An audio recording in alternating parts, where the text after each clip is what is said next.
All right, Joe, welcome back to the podcast where we are training men in spiritual fitness. And we are in a season of the podcast where we're talking about 7 marks of godly character. And I know most guys have probably heard of the 7 deadly sins and may be familiar, probably a little too familiar with the 7 deadly sins.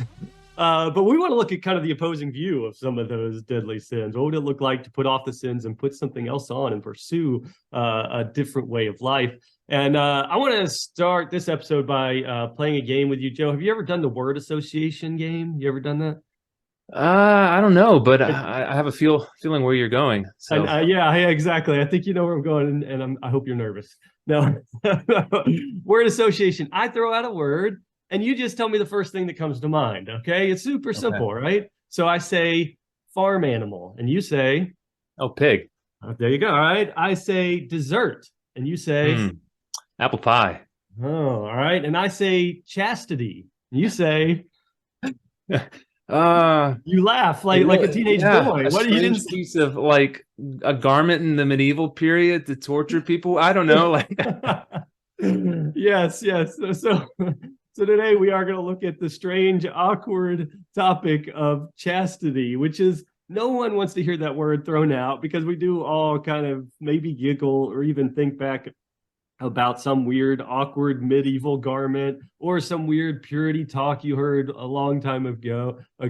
But I think chastity is important for us to talk about to men. And I want to address actually just before we even jump into it, 2 guys in particular that I know if you're listening to this, you're probably one of these guys. First, I want to talk to that guy out there that's saying, you know what, Evan, I'm happily married. I've never cheated on my wife. I don't look at porn. I don't need a chastity talk. Take me to the next podcast. Siri, play the next podcast. I'm done with this one. If that's you, if you say, I don't need to talk on chastity because I'm perfectly fine, I want you to keep listening because I think you've got the wrong definition of chastity. You need a new definition. You're working and operating off of something weird or something different that you've heard. On the other hand, if you're the guy out there that says, Evan, I know I struggle with lust. I've got a lust problem. And what I'd really like is I'd like someone to train me how to kill my lust and my lustful desires. Can you just do that? Can you just help me to get rid of lust and then leave me alone? I want you to keep listening because I think you need to realize that the absence of lust alone is not going to get you where you want. You really need something to pursue. So we need you to keep listening. Joe, what would you say to those guys out there that are listening that say chastity? What? Why would you tell them they need to keep listening? Yeah, I think in their mind they're probably thinking that this is a small virtue, or it's just at the periphery of the Christian life. And I want guys to know I'm not going to explain it yet, but if they stick around and listen, what they'll find is that this is actually the very heart of what it means to live as a disciple, what it means to have a life of devotion. That if you don't understand chastity, you don't really understand what it means to live a life of worship before God. And so this is not small, it's fundamental, and men need to think about it, yes, for the sake of sexuality, but also for the sake of just discipleship. Yeah. So let's help guys get a little closer to a good thought and thinking well about what chastity is. Maybe can we start to narrow this definition of chastity and what it actually, how guys should actually think about that? Where would you start to lead guys? Yeah, if we're just thinking in terms of definitions, I think there's kind of 2 ways we need to think about chastity, and guys are going to have to be able to go back and forth between these. One is when you hear chastity, think sexual health. And one of the things that's important to realize is that as men in the 21st century, we don't know what sexual health looks like.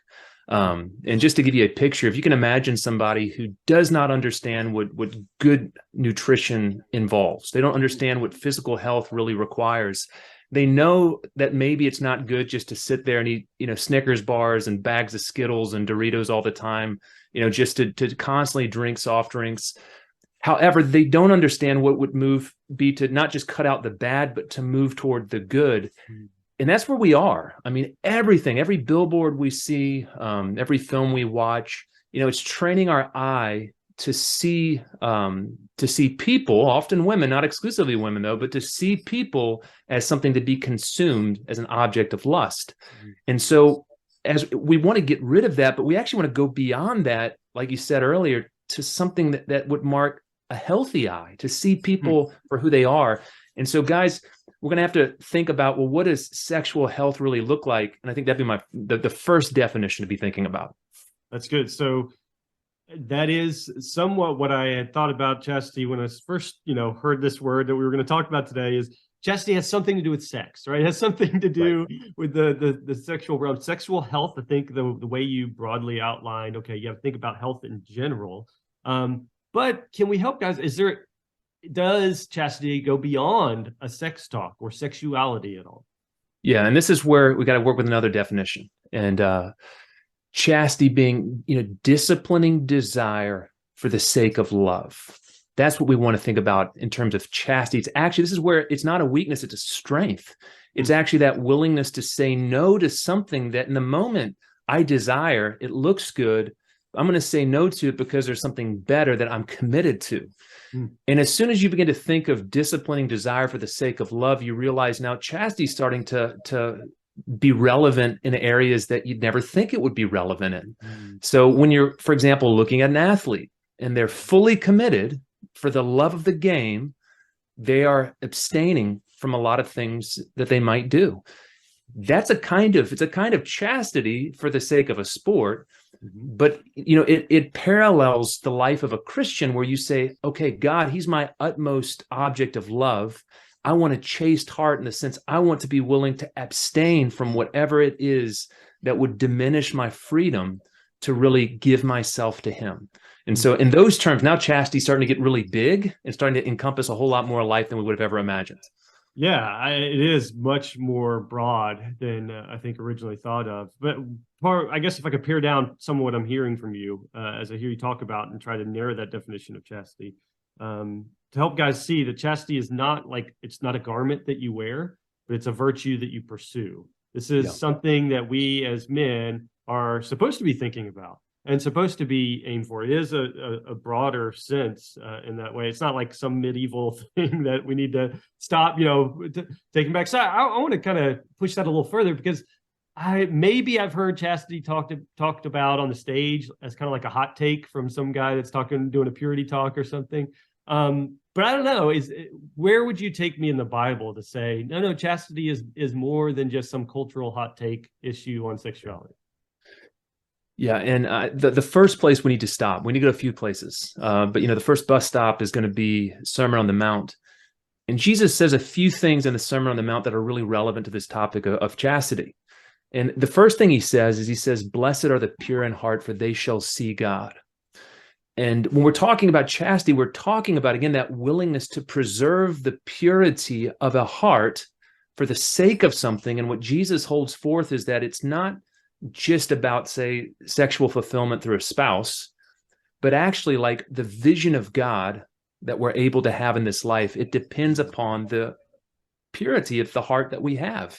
And so there ought to be this huge motivation to live chastely in a world filled with temptation and distraction because we could actually see more of God.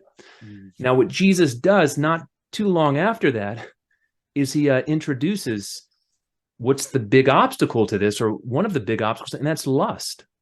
And what's interesting, I'm just going to go ahead and read. This is from Matthew 5:27, where he says, you've heard it said, you shall not commit adultery. I say to you, whoever looks at a woman with lustful intent has already committed adultery with her in his heart.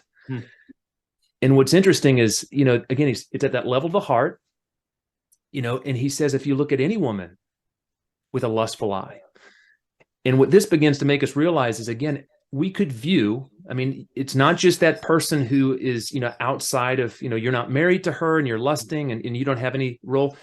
It's possible to actually view even, say, your wife in such a way that you would reduce her to an object to be consumed rather than to see her for the dignity she has as a daughter of God, as an image bearer of God. And so what Jesus is doing is making us realize that how we view people, this chasteness of eye and of our heart that we carry around all the time, we're constantly viewing people.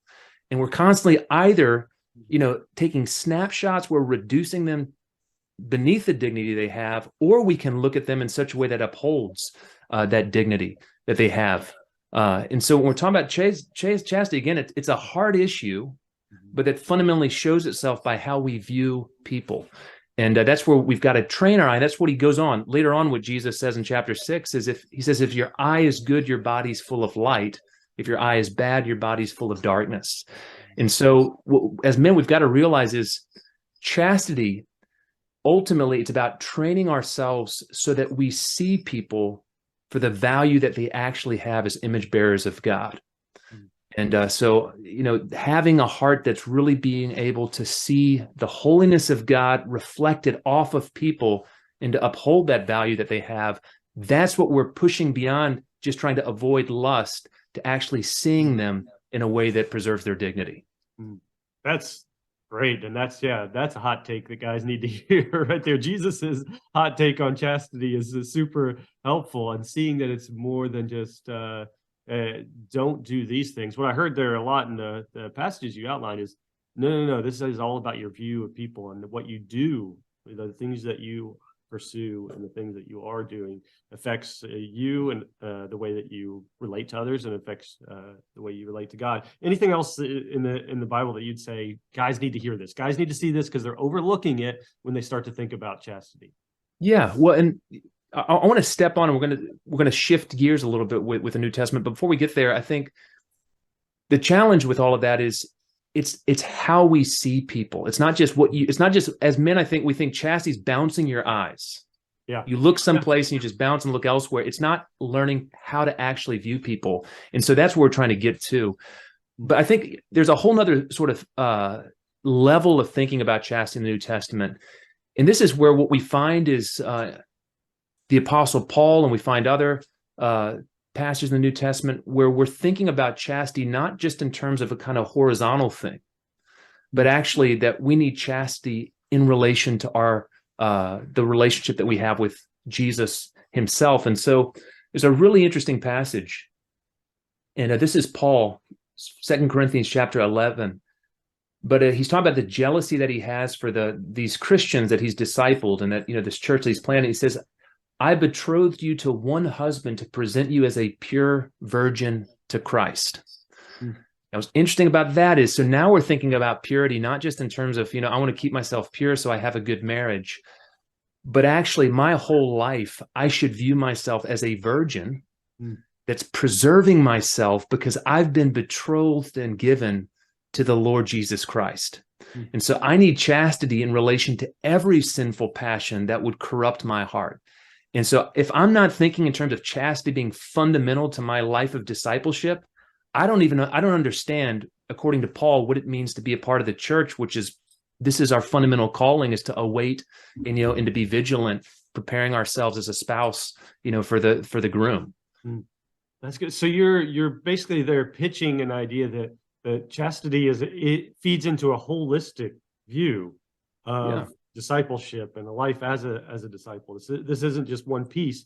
This has to do with all of your life, a holistic view there. And this is that idea of disciplining desire for the sake of love. Yeah. I mean, if we're honest, if we've actually given our life to the Lord Jesus, and if we're saying we love him more than anything else, then the whole of discipleship is about disciplining desire. So, okay, you want career, but is career distracting me from putting Christ first? But now I've got to be willing to let go of something in order to preserve his place in my life. Or again, maybe it's gluttony, and maybe food's getting in the way. Whatever it is, if there's something that is diminishing my freedom to live fully for Jesus, then I need to be chaste. I need to be willing to say no for the sake of a higher love. And that's what chastity does. It's that strength to be able to say no in a moment of temptation in order to be able to say yes to something greater. That's great. All right. So before I move on to practical steps that guys can take, is there anything else that you would want guys to see in the text and in the Bible that they don't need to overlook? One other place, because I think I want guys to see that this is in the New Testament. And, it's Revelation 14. Revelation, a hard book to read, lots of images. I'm not going to explain much, but it's talking about these people who've been faithful. They're before the throne, and it says something kind of strange. It says, verse 4, it is these who have not defiled themselves with women, for they are virgins, It is these who follow the Lamb wherever he goes. Now, what's being talked about here, defilement with women, is a metaphor. It's talking about this is a picture of those that have kept themselves fully for Jesus, and kept themselves from temptation. And so I just want guys to see in the New Testament, when the New Testament wants to talk about discipleship and devoted discipleship, it uses this imagery of sexual chastity as a picture of wholehearted devotion. And again, that's why we need to be thinking about this in terms of preserving ourselves for Jesus. It's just so fundamental to understanding what a life of holiness looks like. That's good. All right, I want you to talk a minute then to that guy that's out there saying, okay, I hear this, I get all the evidence there from the New Testament, but here's what I know about myself. I know that lust has damaged my relationships. You know, there's guys out there, man, lust has damaged my relationship with my wife. Lust has damaged my relationship with others because of how I view others. You covered that and how Jesus has taught us to change that how. But then also guys would say lust has damaged my relationship with God. So we know how lust damages our relationships. What does chastity do for our relationships? Or is there any benefit there to pursuing chastity and how it can change some of those relationships? Yeah, and I think the way we should view is that yes, that our heart, in a sense, it's been, it's out of tune, it's been defiled, and it's a long process. Although our sin is forgiven, in a sense, undoing or getting the filth out of us is a long-term process. And so part of what this is about is as we begin to train ourselves to be able to live for Jesus, abstain from sinful passion, or if we're thinking about, the relationship we have, say, with a spouse, as we begin to change how we view people, resisting temptations to reduce people for, sexual consumption, really looking at our wife in a way that upholds her dignity. Slowly what happens, our heart begins to get cleaner. The Spirit begins to change us such that we can really be free to live and to enjoy the kind of love, the freedom, love for God, love for, other people. And so it's going to be a process, but chastity is going to be part of the rehabilitation that men are going to have to get through to be able to have the kind of communion with God and with a spouse that they long to have. So then how would you address those two guys that we talked about at the beginning of this episode? You got the guy that says, hey, I'm happily married and I haven't cheated on my wife and I don't look at porn. I don't need chastity. But then also that guy that says, I struggle with lust and I just need the absence of lust. That's all I need is the absence of lust. Anything you want to say specifically to those two guys? Yeah. The first guy, you've not cheated on your wife, but you cheat on Jesus every day. All of us do. We've been so unfaithful. And so you got to realize this isn't just about you and your wife. This is about you and Jesus, and being willing to really purify your heart to love him better. But then to that other guy, he needs to know there's no neutral ground. You can't just kind of eradicate lust. Jesus talks about it's all about the eye, and you either view people wrongly or rightly. And so if you're just wanting to stop viewing people wrongly without learning how to view people rightly, it's impossible. You've got to get past that point and say, no, I want to actually see women or whatever I've been tempted by. I want to see them for who they really are as God has made them. That's great. That's great. So can you give one practical thing for guys, or any practical steps that you'd give to a guy that's today saying, okay, you've convinced me, Joe. I before chastity, I didn't want to talk about it, but now you've convinced me that chastity is something that I need to pursue and start to think about. Where do guys go from here?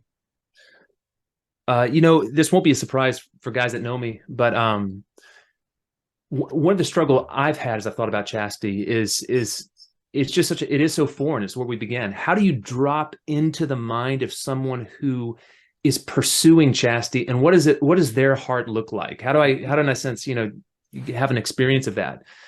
This is, for me, chastity unlocks so many great devotional hymns. Because you have these hymns and it's like guys are talking about Jesus, and it feels a little bit awkward because it's almost like a love letter to a spouse. But when you all of a sudden realize, no, this is the heart of someone who wants to be chaste for Jesus. They want a disciplined desire for the sake of love. All of a sudden, it's like some of these hymns give us a picture of what the pursuit of chastity look like. And I'll just, I'll point guys to one. And it's one, it starts out, Jesus, thy boundless love for me. But I just want to pull out a couple of lines.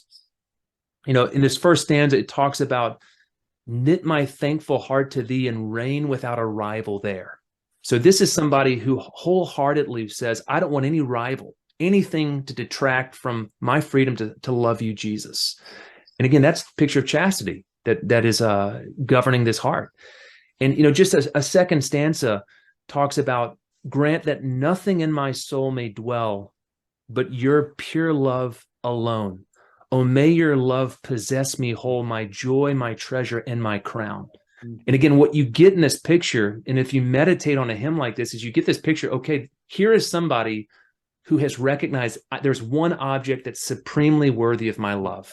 That is Jesus. And I want the Holy Spirit to clean up anything that would weigh me down and keep me from giving myself fully to the one that I love. And as guys, we've got to be willing to sit and meditate on words like this that really show us, what does it look like, first and foremost, to pursue Jesus wholeheartedly. And then as we start to think about that, then in a different context, what does it look like to really be able to give myself to a spouse and to really love that person in the way that marriage is intended to create a bond? And so I think, guys, they need to be thinking on these two levels, relationship with God, relationship with spouse, as they pursue this virtue of chastity. That's great. That's great. So, guys, I think if you're out there and you're saying, what do I do with chastity? Is chastity worth it? Chastity is something for guys that not just say, I want to discipline my eyes. The chastity is something for guys who say, I want to discipline every passion of my heart. Yeah. And if that's you, I hope that's you. I hope that's you, that you're out there saying, I want to discipline every desire of my heart because I do want to value and love God above all. Man, we want to help you in that effort. I'd point you to a good next step. Get Joe's book, Surviving the Trenches, where he's going to help you get fit for the fight against sin. All of us know we do struggle with sin. Lust, for some of us, is a big issue. You need a battle plan. You need to know the rules of war for battling against things like lust, and you need something to pursue. So if you go grab Joe's book, and I'll leave a link in the show notes, Surviving the Trenches, you're going to start to get a vision of a life of what it could look like to be fit for this fight against the sin, the daily skirmishes that are going to be felt, and the deeply entrenched sins that you have, so that you can begin to see a life where you indeed do have that passion that overflows, that disciplined desire for every passion of your heart. So y'all check that out and then join us next week. We're going to continue talking about some marks of godly character.